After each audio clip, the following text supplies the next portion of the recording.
As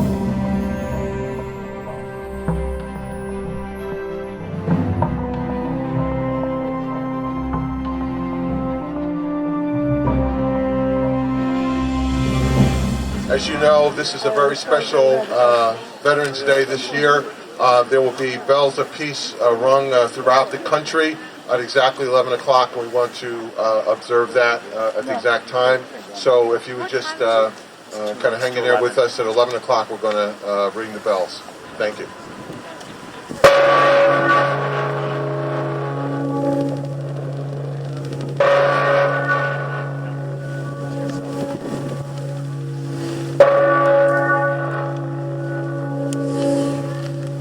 Please stand.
Thank you. You may be seated.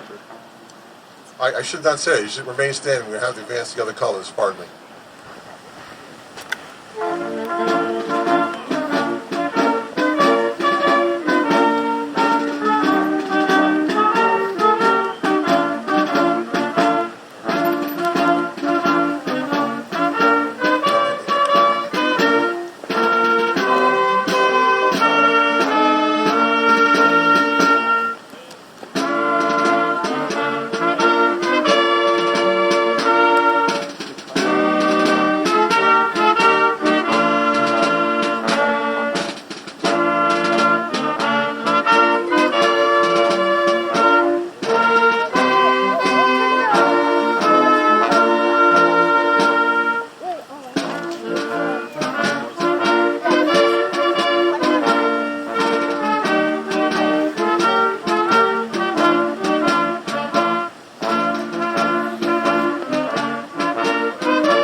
Will be led in the Pledge of Allegiance by the troops from Scouts from Troop 12.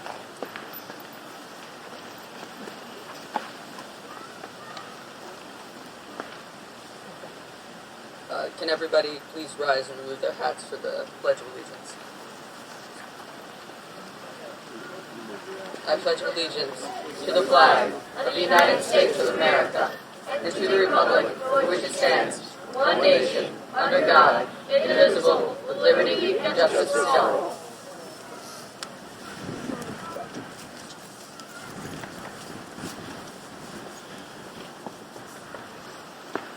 Cecily Williams will now lead us in our national anthem.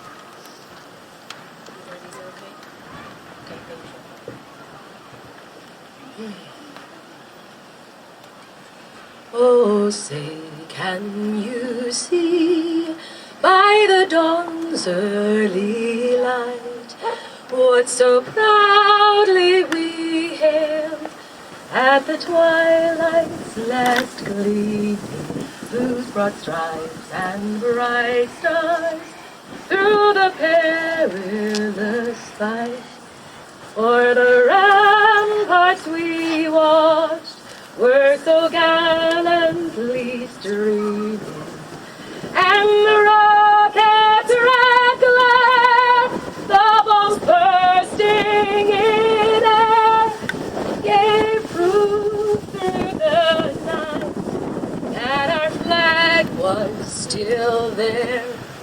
Oh, say, does that star-spangled banner yet wave o'er the land of the free and the home of the brave?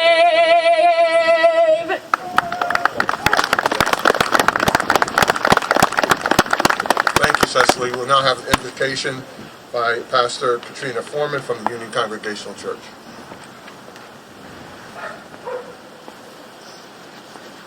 Good morning. I invite you to join me in the spirit of prayer. O Holy One, God of many names, be with us as we gather here on this beautiful morning to remember and pay tribute to those who have served in our armed forces. We gather in gratitude for their dedicated service, their sacrifices, their acts of courage and selflessness in the pursuit of peace and freedom. We are mindful of the fact that many sacrificed their lives on the fields, on the seas, and in the air where the battles of war were fought. And many more carried the wounds of war home with them. We remember all of these today with great reverence and great thanksgiving. We give thanks also for the sacrifices of their families, lifting up also their grief, their pride, and their own service to this country. God, we ask for your blessings as we conduct this ceremony and dedicate this day to honor all veterans. Amen. You may be seated. Thank you, Reverend Foreman, once again. Thanks to all of you for coming out this chilly morning as we celebrate Veterans Day. As I said earlier, this is a very special Veterans Day. We're celebrating 100 years since the beginning of Armistice Day. And during that war, at least we thought, I guess at those times, the war to end all wars, 4.7 million Americans engaged in the battle, 375,000 casualties, of which 116,516 lost their lives. 71 of those brave people, their names are listed on this obelisk, who came from the community of Montclair. So this park, in fact, was constructed, that obelisk was built as a tribute to those, as a memorial to those who died on the battlefield for Montclair in that great war. So having this occasion today here is particularly fitting because this park actually its basis is upon World War I and the brave people who gave the ultimate sacrifice. So as we continue through this, I just want to, again, thank all of you and all of our veterans. If you're out there up on the stage, if you could just stand or wave, and we'd like to acknowledge you.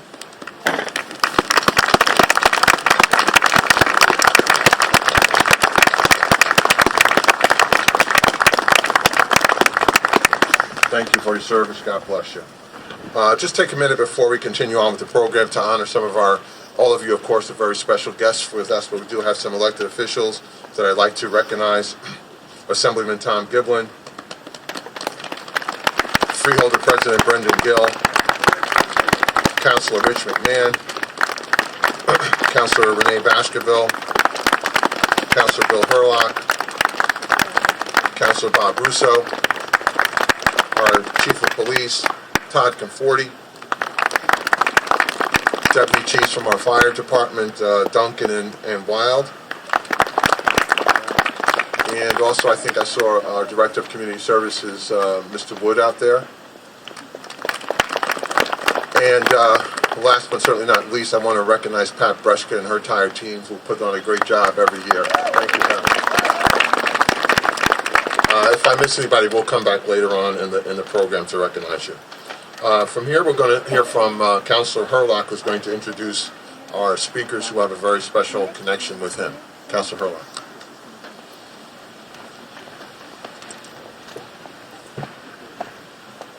Good morning. It's an honor and a privilege to be here this morning as we celebrate this austere occasion, the 100th anniversary of the armistice, ending the First World War, as Mayor Jackson just indicated.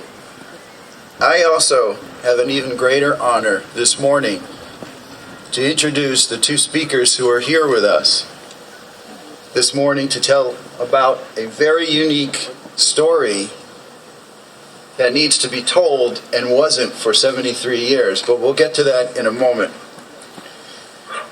Our first speaker is Deborah Sorell Stair, who is the daughter of Gerard Sorell, who you'll hear about in a moment.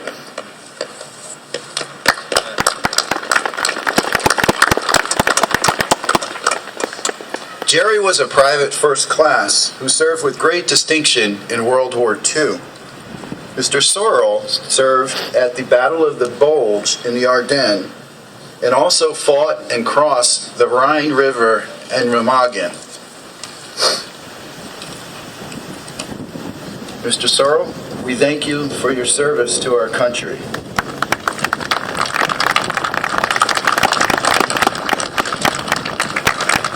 Deborah's going to get up in a moment and tell you a little bit more about Mr. Sorell and his experience and his service. I also want to take a moment, though, to introduce a good friend of mine, Captain in the U.S. Army, Mr. Michael Turgeon. Michael?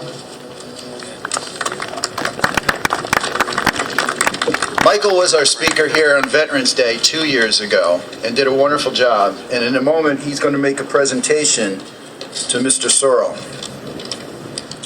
In addition to serving our country, Mike has also been on many of the boards in town, and that's where I met him many years ago. And Michael, we thank you also for what you do for our town, which is a great accomplishment.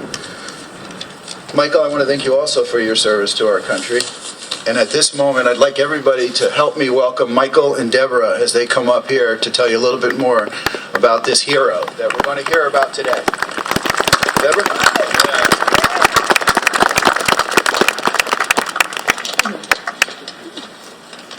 Good morning, everyone. Thank you so much for being here. My name is Deborah Sorell Stair, and I am Gerard Sorell's younger daughter. I am thrilled to be here today with my family, all our friends, our neighbors. Thank you so much for coming out to honor our veterans, and in particular one veteran, my father, Gerard Sorell. My job is to provide some background on this story that's come to life 73 years later. My father, Jerry, was born in Vienna, Austria in 1926, and yes, that makes him 92, going on 93.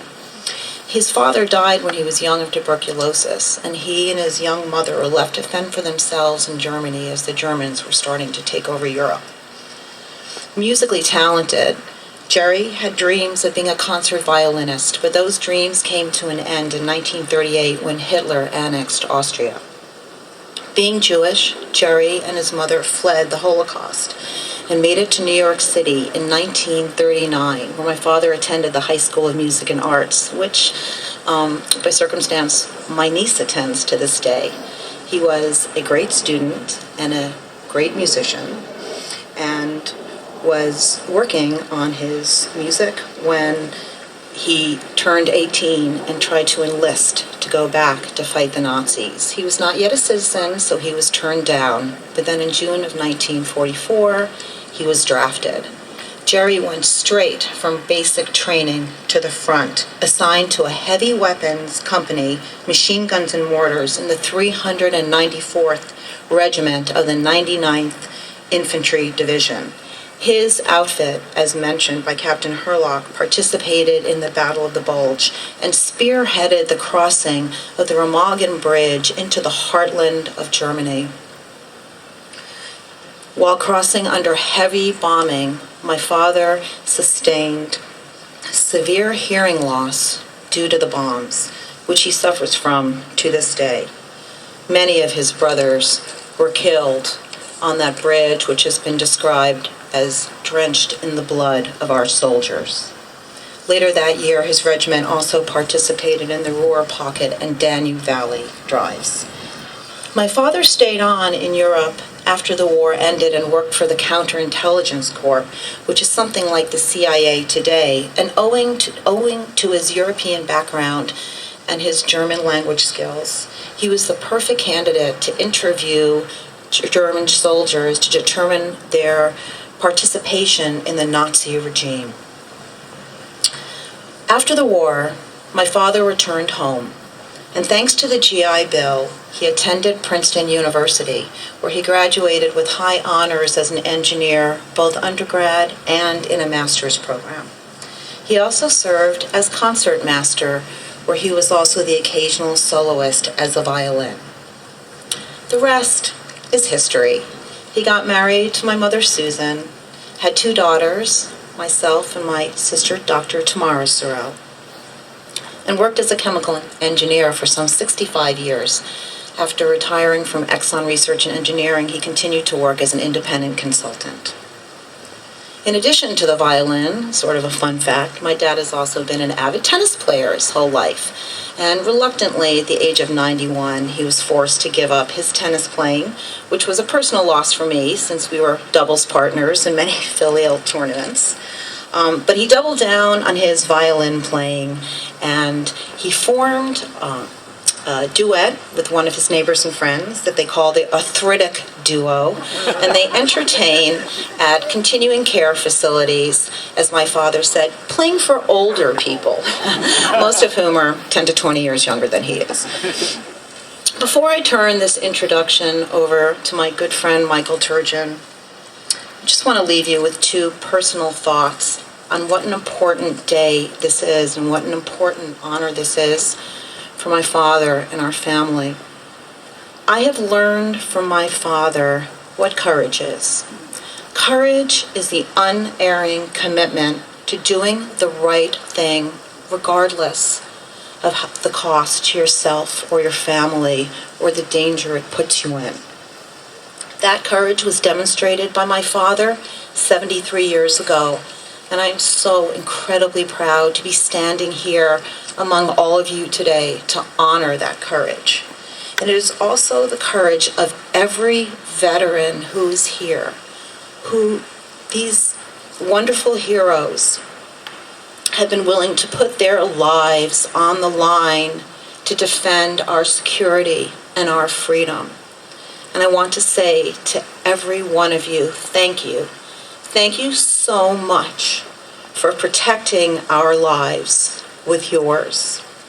And finally, I want to say thank you to my wonderful husband, Mark,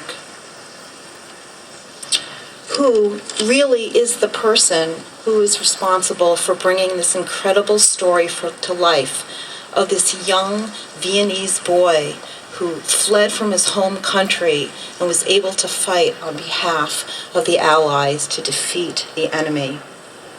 Unbeknownst to me, my father had written to his parents every day while he was in Europe during the war. And that incredible trove of hundreds of letters and other historical documents had been lost to our family until my husband, who is an archivist and a lover of history, became fascinated with this story and painstakingly went through all of these records, digging and logging, and put together an incredible living history of a soldier's experience at the front of the war. It is he who has been the one that has pushed forward to make sure that my father's story's been told. He gave our family the gift of our history, and it was a labor of love that will continue for generations to come. And for that, I want to say thank you, Mark. Love you. Thank you all for being here. It's truly an honor to be able to address you this way. One of the highlights of my life, I have to say. And I'd like to now turn the microphone over to Michael Turgeon.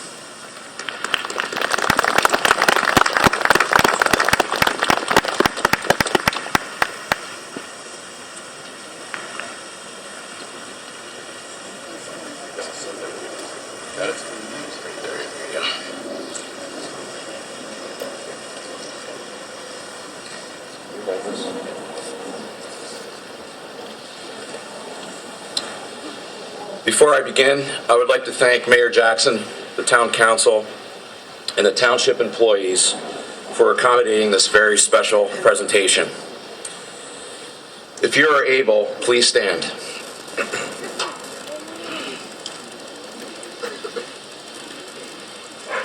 Attention to orders. On 11 November 2018, by direction of the President of the United States, the following personnel are awarded the Bronze Star Medal for heroism and courage in battle to Private First Class Gerard Sorell, while serving with Company D Heavy Weapons, 394th Regiment, 99th Infantry Division, for heroic actions under hostile fire while actively engaging German forces in combat. From 16 December 1944 to 25 January 1945 at Elsenborn, Belgium, more recently known as the Battle of the Bulge, and on 10 and 11 March at Ludendorff Bridge in Remagen, Germany, Private First Class Sorell fought in the second deadliest battle in American history, and later, under heavy German artillery fire, Private First Class Sorell aided in establishing a key bridgehead in Remagen, Germany, to allow U.S. forces to enter the heartland of Germany. Private First Class Sorell displayed selfless service, absolute courage, devotion to duty, and extreme valor as an American soldier committed to defeating the German forces. His actions bring great credit upon himself, the 99th Infantry Division, and the United States Army.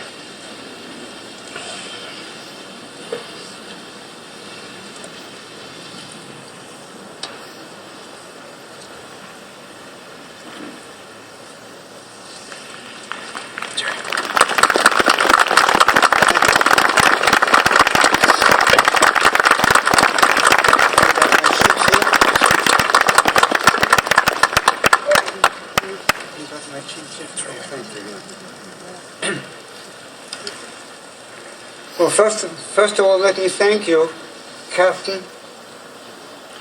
Michael Turgeon, better known to me as just plain Mike, a good friend. Thank you.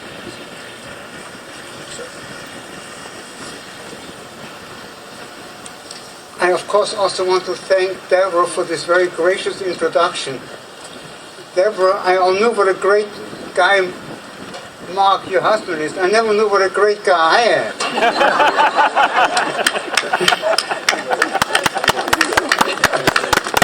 I would also like to acknowledge the Township of Montclair and all its officers for including this award ceremony in this great Township Veterans Tribute. Very nice. Lastly, again, I've got to come back to Mark, because if it wouldn't be for him, I wouldn't be standing here and I would have never received this wonderful award. Let me take you back. Right after the war, I filed a claim for a disability claim because of my severe hearing, nerve damage and all that. Anyhow, it was turned down, and I just let the matter lapse. I was too busy getting on with my life. Fast forward over half a century. With Mark, he decided, this is an interesting case. Let me reopen it. And he again filed the claim again. And it became an obsessive mission with him to follow this through. And he worked like a dog for 3 years to get this thing going. Finally, just last year, he contacted Dr. Senator Cory Booker's office in the hope that they could help along, expedite, grease the wheels, and also, and this is important, to ask why didn't I receive a Purple Heart, and would I be entitled to it to get it now? Well, anyhow, this led to the Army reviewing my service history, and they came back and said, sorry, no Purple Heart, you should have applied for it sooner. However, there's a terrific silver lining, or a little, maybe I should say a bronze lining today. Anyhow, they came back reviewing the history of PFC, etc. The war record says he is retroactively entitled to a Purple Heart. So here I am. I'm sorry, I misspoke. To the Bronze Star, which was of course a real stunning thing. And I was literally speechless. Well, speechless, not my wife, Susan, my wife of 63 years. She encapsulated this thing in an absolutely priceless one-liner.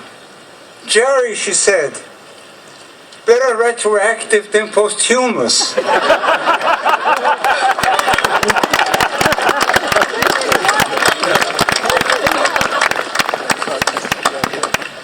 So anyhow, I'm not going to go through my war history again. You've already heard it 3 times or 4 times. I would like to, however, tell you about 3 incidents, 3 occasions where my language proficiency in German came in and helped the war effort. The first case occurred very shortly after we entered, my company entered German territory. I was nominated battalion interpreter, which means I had to listen to a lot of questions and concerns from villagers, from some of the German POWs, etc. Not interesting. However, occasionally there were some very interesting bits of intelligence that leaked through. For example, I found out about a possible German weapons cache, and also some ideas of some German troop movements. You know, the Germans were retreating, and we wanted to find out what was going on. Actually, there was one interesting case in my interpreter career, and that was a young German Fräulein, you know, a young miss. I think she was 17 or 18, lodged a claim that she was raped by one of my fellow GIs. Well, the commander and I sat down and really interviewed intensively, and it soon turned out her story didn't hold water. As we would say today, fake accusation. So anyhow, this thing dissolved, obviously, and there was no rape, no problem. The second case where my German came in handy was when I joined combat patrols, and I was holding a megaphone. We went to the front lines, and I broadcast to the German troops, German soldiers, why don't you surrender? Why risk your life now in the waning weeks or months of the month? Germany cannot possibly win this war. So just come out and don't endanger yourself. Well, I thought they'd come running out of the woods. No way, nobody showed up. I guess they were all thinking this was some kind of dirty trick. But I'm sure later on, when they thought it over, they came out, especially after I also reassured them that as POWs, that they would be treated well with all international conventions. Now, the third case, the last case, is really the most meaningful to me, and that is my work that was mentioned before twice, I think, with the Counterintelligence Corps, to which I was attached temporarily. My mission was to interrogate designated suspects to see if they held leadership positions in the German regime, specifically organizations, of course, like the Nazi Party itself, the Gestapo, the SS, and to me also particularly of interest of whether they had any roles in running concentration camps. This, you must imagine, was a particularly meaningful. Just imagine a Jewish American soldier sitting there and helping bring to justice those in a regime that killed some of his family members and who were hell-bent on eradicating all of Judaism. A highly gratifying event. So that's really all I have. I thank everybody here and wherever for making this day possible for me.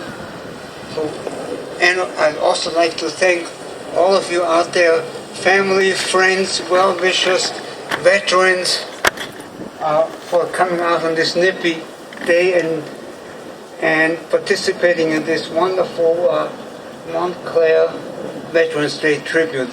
Thank you all.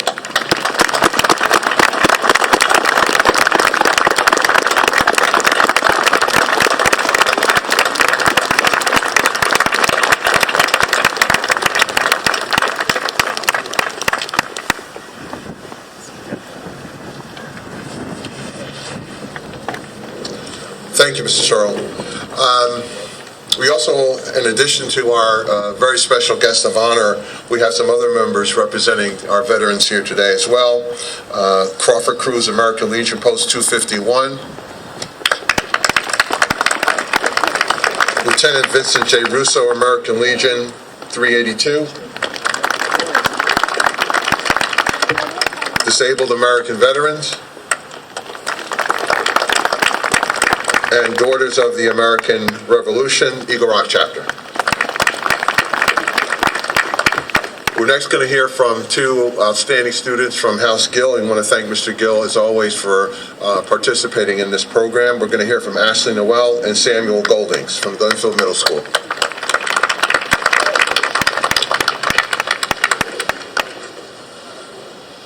Veterans Day is a day to remember the people who served in defense of our country.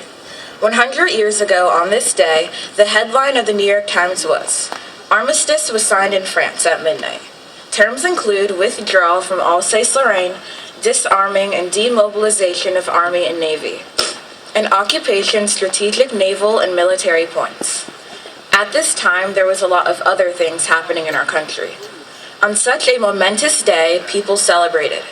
Victory medals were given to every person who served in the American Army or Navy in the war. In New York, shops were closed and people were singing down the streets with happiness. A beacon on top of Times Square was lit and its beam played widely over Midtown. Not only were people dying in the war, but innocent people were suffering in the United States. If you were a kid in 1918, you feared of the Spanish flu. This virus outbreak killed many people in the United States. What was happening in Montclair on November 11th? There was a fundraiser for people who were engaged in the war. This fundraiser was held in the Montclair Theater. This fundraiser was addressed by Dr. Frostrick. He spent 6 months near the front lines. He had been a Montclair citizen for 11 years and was the very first pastor of the First Baptist Church. He spoke about the welfare among the soldiers who were sent abroad and the work of the YMCA in France. Also, there was a meeting held at the house of Mrs. Henry L. Gant on Hooberg Place. The purpose of the meeting was to inform those in attendance about how there was a need for funds to be used to build a home for young girls in France who were fighting for their country by working in munitions factories. Miss Palmer gave a vivid account of their courage and devotion. They've raised money to support this cause. So what does that tell you about our town? It tells you that we don't only care about our finances, we also care about the others who are suffering from the effects of the war. Thank you. I will now turn this over to our next speaker, Sam Goldings.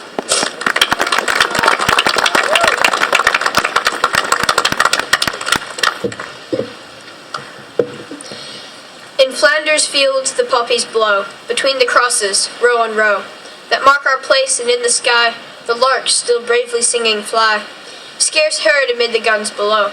We are the dead, short days ago, we lived, felt dawn, saw sunset glow, loved and were loved, and now we lie in Flanders fields. Take up our quarrel with the foe, to you from flailing hands we throw, the torch be yours to hold it high, if ye break faith with us who die. We shall not sleep though poppies grow in Flanders fields. That was a poem by the Canadian physician John Montclair, who wrote it shortly after presiding over the funeral of one of his comrades in the aftermath of the particularly devastating Battle of Flanders Fields in 1915. The Great War began in 1914, but the United States did not enter until 1917. At this time, the Allies were in great need of manpower, so the U.S. was among the countries that introduced a draft. 107 of the men drafted were from the Montclair district. When the first number, 287, was called, the owner, a quarry worker named George Barnes, took the news quite philosophically. "I'm your honey, Uncle Sam," he shouted. "I'll be running every minute of it, and don't you forget it. For ain't I rockin' and dynamite all the time? I must be as good as the best when you called me first."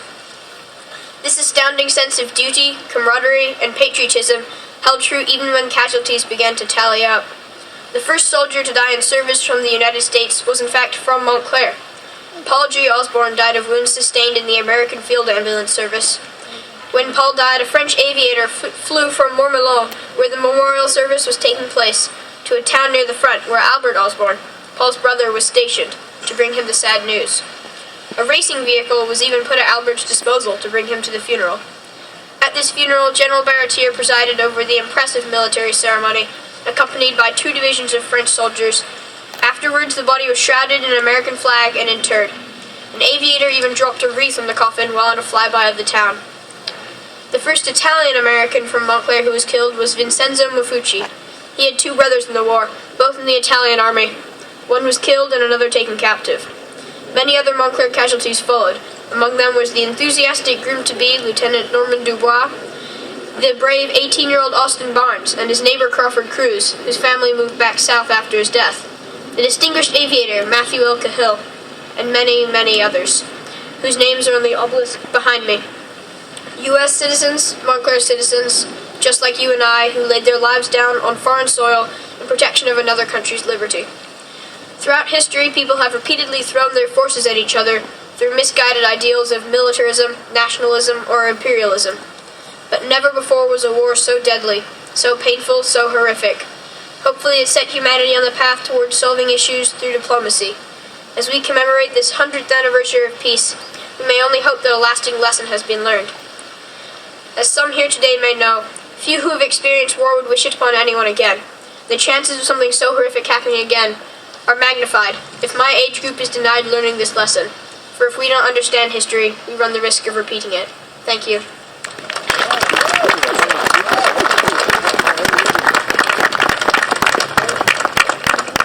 Thank you, Ashley and Sam. If you're not encouraged and feeling optimistic about our young people after hearing that, I don't know what could do it for you. Great job. Thank you. Thank you very much. We're going to keep moving along with the blessing of the wreaths. But, as I'm sitting there listening to Ashley and Sam, and, of course, listening to the great history of Mr. Sorell, my question really, I guess my challenge for all of us is, are we in our society today living worthy of the blood that was shed, of the lives that were disrupted 100 years ago and all the war since? Is our dialogue today, if they could come back and see the kind of dialogue that we're having today, would that be fitting? Would that be a fitting tribute to all the many lives that were lost along the way? I'm not sure that it is, But my fervent prayer is that as we celebrate these heroes today and throughout the year, that we'll keep that in mind, that so many have given the sacrifice of life, certainly for the exercise of American democracy, which we cherish so much. But I'm not so sure that our discourse today is worthy of these great sacrifices. I want to move on now with, thank you. Pastor Foreman, Reverend Foreman, would you come please and bless the wreaths? And then following that in the order will be the firing of the salute from the Montclair Honor Guard, and then Carl Witzig will sound taps.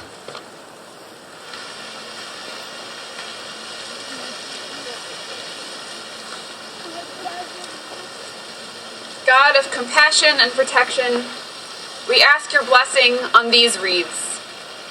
May they serve as symbols of our gratitude, our reverence, and our remembrance for the men and women honored here. We ask your blessing on these wreaths that they might indicate a small part of our profound gratitude to these people of courage and valor. May their dedication and honor be remembered as a blessing from generation to generation. Blessed are you, protector and redeemer, our shield and our stronghold. Amen.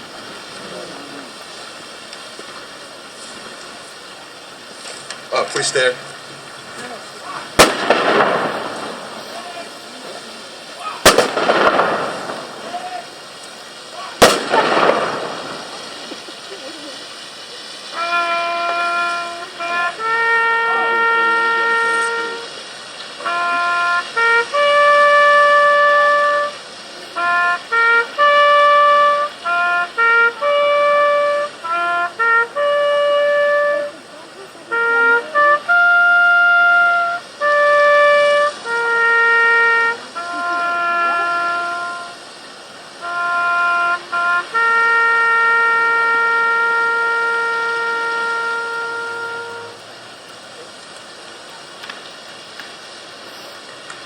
Thank you, and for our benediction, Reverend Foreman, thank you. God, we thank you for this time and place to gather, to reflect, and to honor our veterans. As we go from this place, we ask that you continue to guide us, to help us to honor you and to honor the sacrifices of the brave members of the armed forces.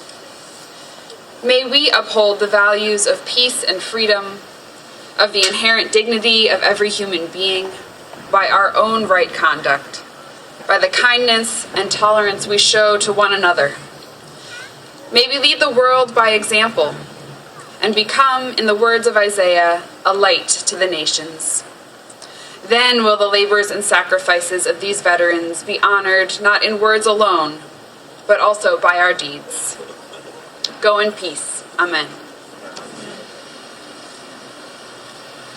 Thank you. This concludes our service, and as always, please make sure you say thank you to a veteran sometime along the way today. God bless. Thank you.